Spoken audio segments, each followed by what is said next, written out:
欢迎来到黎春正频道，请订阅频道，所以大家不要错过当天最热门的新闻。我们今天的时事通讯包括以下内容：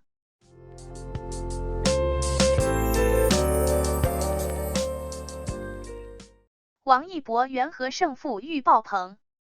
一提到王一博，除了天怒人怨的颜值、精益求精的技艺，恐怕一定免不了三个字被摆上桌面，那就是胜负欲，而且爆棚。胜负欲官方的温文尔雅的解释是追求胜利的强烈欲望，而最简单粗暴的解释也是三个字：搞定不服输。王一博小朋友绝对算的这方面的代表，就以普普通通的玩个游戏算，王一博那都绝对不想在自己的前面出现别人的后脑勺。天天水上游戏环节，每人一辆老水车，先到者拔旗算赢。结果王一博小朋友腰一拱，腚一撅，身低伏，足生风，活生生将自己打造成一颗水上小鱼雷，一顿操作猛如虎，终于将大老师支流的稳稳甩于身后，摇旗庆贺成功。而到了尬舞环节，又是刀枪剑戟齐出，杀的嘉宾只有招架之功，无有还手之力，若不是汪大哥善解人意的提醒，得让着嘉宾。真想不出，杀疯了王一博该让这波客人如何下台。即使面对美女，仍旧不懂怜香惜玉为何，而没有任何收敛。王一博和一美女同时骑在一根柱子上，先从柱子上掉下去的即为输。结果美女还没有搞清楚状况，王一博就以迅雷不及掩耳之势急速出击，一电子击飞美女的小帽子，完胜。还有向美女好不容易吹起一个泡泡，正得意之时，王一博那是一个小棍过去，稳准狠的给你戳破，然后翻滚着愉快撤离战场。不仅对外人无差别求胜，就是对自己也实实在在下得去狠手。街舞里的游戏环节，需参赛者吃掉小饼干越多者为胜。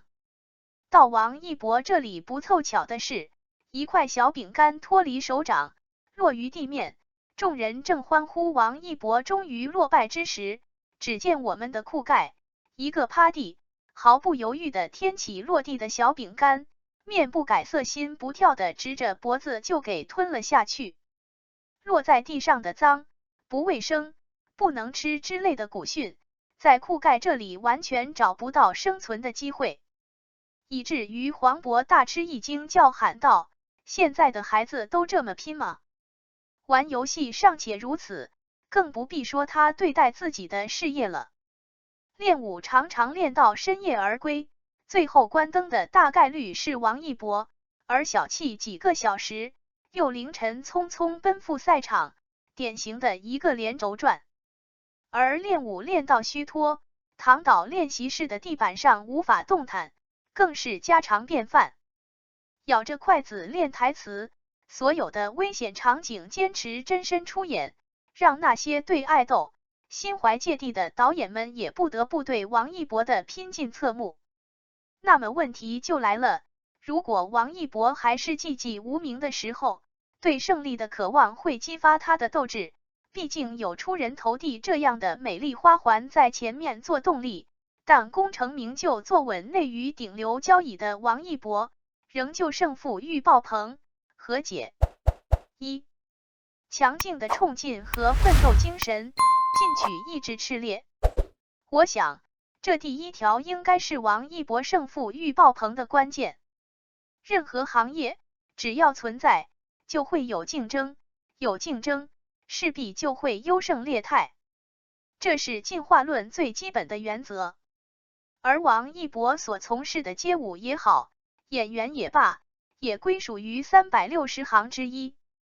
因而想要在如此人才济济的演艺圈出类拔萃，没有舍我其谁的拼搏进取意识，自然是不行的。所以，这也必然会催生王一博爆棚的胜负欲。你如果跳得比我好，那我肯定要超过你。你演得比我好，那我肯定也要磨砺自己，厚积薄发，然后超过你。这也就可以解释为什么王一博现在坐稳定留后，依然渴望进击。因为他懂得一无止境，学海无涯的道理。如果不想被拍在沙滩上，那么丢掉曾经的荣耀，放手一搏，除了胜利我们已经无路可走。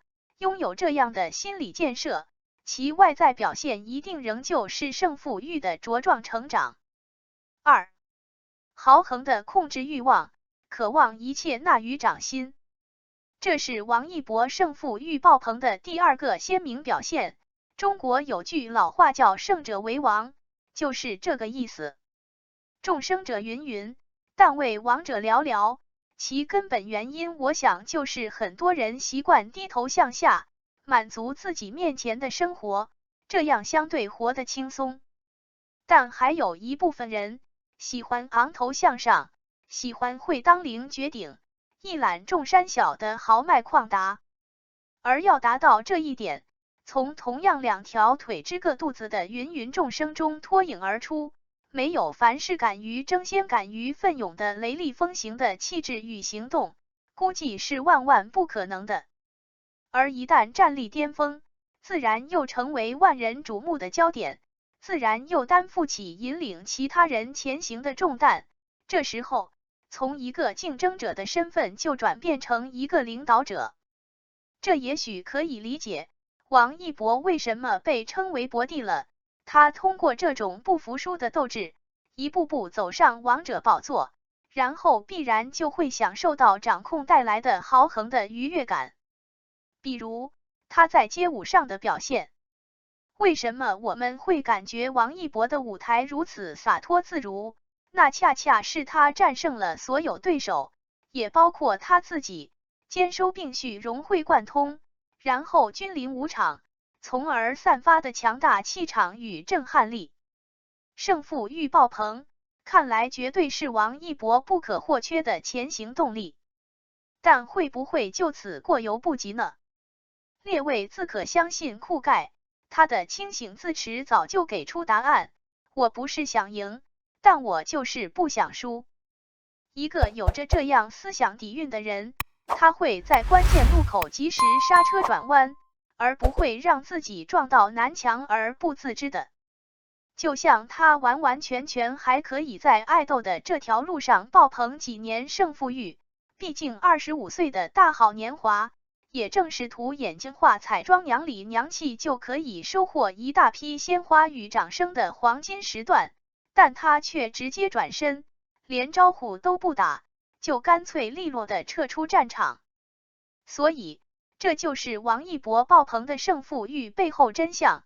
沧海横流方显英雄本色，青山矗立不堕凌云之志，即可解释上述种种。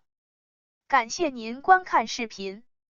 如果您觉得本时事通讯有用，请不要忘记点赞、评论和订阅。祝您生活愉快，充满活力。再见。